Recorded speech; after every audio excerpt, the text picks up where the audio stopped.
Hi, കാവടിയൊന്നുമല്ല കേട്ടോ ഇന്നത്തെ വിഷയം. ഇന്ന് സിമ്പിളായിട്ടുള്ള ഒരു ബ്രേക്ക്ഫാസ്റ്റ് ഉണ്ടാക്കാം.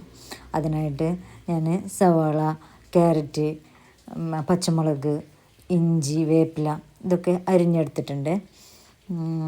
പിന്നെ ഒരു അരക്കപ്പ് അരിപ്പൊടിയും എടുത്തിട്ടുണ്ട്. അപ്പോൾ ഇതെല്ലാം കൂടി ഒന്നിച്ച് മിക്സ് ചെയ്യാം.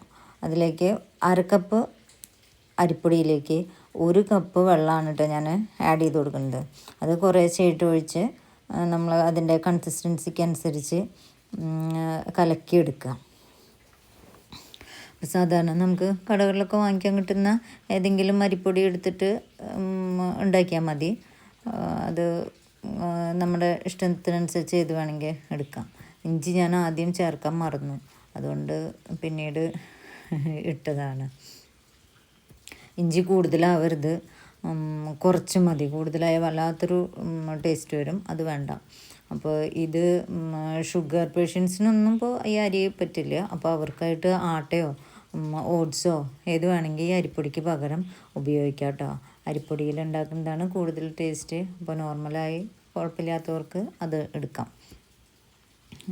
അതിനുശേഷം ഒരു സാധാരണ പോലെ തന്നെ നമ്മൾ ദോശക്കല്ലിലോ ഫ്രൈ പാനിലോ എങ്ങനെ വേണമെങ്കിൽ ഇത് ചുട്ടെടുക്കാം. ഞാനിപ്പോൾ ഇവിടെ ഫ്രൈ പാനാണ് വെച്ചിരിക്കുന്നത്. ഫ്രൈ പാനിൽ കുറച്ച് ഞാൻ സൺഫ്ലവർ ഓയിലാണ് ഒഴിച്ചിട്ടുള്ളത്. വെളിച്ചെണ്ണയോ സൺഫ്ലവർ ഓയിലോ ഏത് വേണമെങ്കിൽ നമുക്ക് ഉപയോഗിക്കാം. അതൊക്കെ ഓരോരുത്തരുടെ ടേസ്റ്റിനനുസരിച്ച് ഉപയോഗിക്കാവുന്നതേ ഉള്ളൂ. പിന്നെ ഇത് വളരെ എളുപ്പത്തിൽ ആർക്ക് വേണമെങ്കിൽ ഉണ്ടാക്കിയെടുക്കാൻ പറ്റുന്ന ഒരു ബ്രേക്ക്ഫാസ്റ്റാണ് കേട്ടോ. അപ്പോൾ ബിഗിനേഴ്സ് കുക്കിംഗ് ഒക്കെ പഠിച്ചു വരുന്ന കുട്ടികൾക്ക് ഉണ്ടാക്കാം. വളരെ ഹെൽത്തി ആയിട്ടുള്ള ഒരു ഐറ്റമാണ്. അതിൽ വേണമെങ്കിൽ ബീട്രൂട്ട് ചേർത്താൽ പിന്നെ മാവ് നല്ല ചുമന്നിരിക്കും. അപ്പോൾ അതുകൊണ്ട് അതൊക്കെ ഓരോരുത്തരുടെ ഇഷ്ടത്തിനനുസരിച്ച് നമുക്കിതിൽ എന്ത് വേണമെങ്കിൽ ആഡ് ചെയ്യാം. ഇപ്പോൾ ഇതന്നെ നല്ല ഹെൽത്തി ആയിട്ടുള്ള ഒരു സംഭവമല്ലേ. ക്യാരറ്റും സവാളയൊക്കെ രാവിലെ തന്നെ കഴിക്കുന്നത് നല്ലതല്ലേ. അപ്പോൾ മാവ് വളരെ തിന്നായിട്ട് പരത്തി ഒഴിച്ചു കൊടുക്കുക. എന്നിട്ടൊന്ന് അടച്ച് വെച്ച് സിമ്മിലിട്ട് വേണം കേട്ടോ അത് വേവിക്കാൻ.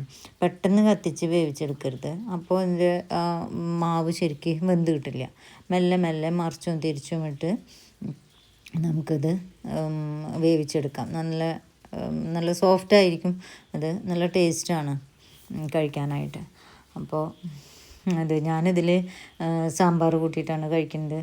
നിങ്ങൾക്ക് ഓണിയൻ ടൊമാറ്റോ റോസ്റ്റോ അല്ലെങ്കിൽ നാളികേര ചമ്മന്തിയോ ചട്നിയോ എന്ത് വേണമെങ്കിൽ ഇതിൻ്റെ കൂടെ കഴിക്കാം. എന്ത് ഒഴിച്ചാലും നല്ല ടേസ്റ്റാണ്. വളരെ ഹെൽത്തി ആയിട്ടുള്ളൊരു ഫുഡാണ്. അപ്പോൾ എല്ലാവരും ഇത് ഉണ്ടാക്കി നോക്കണം കേട്ടോ. അങ്ങനെ ഉണ്ടാക്കാത്തവർ ഉണ്ടാക്കി നോക്കി കഴിക്കുക. കുട്ടികളൊക്കെ ഇത് ഒക്കെ പരീക്ഷിച്ച് നോക്കുക. എളുപ്പമായിട്ട് ഉണ്ടാക്കാൻ പറ്റും.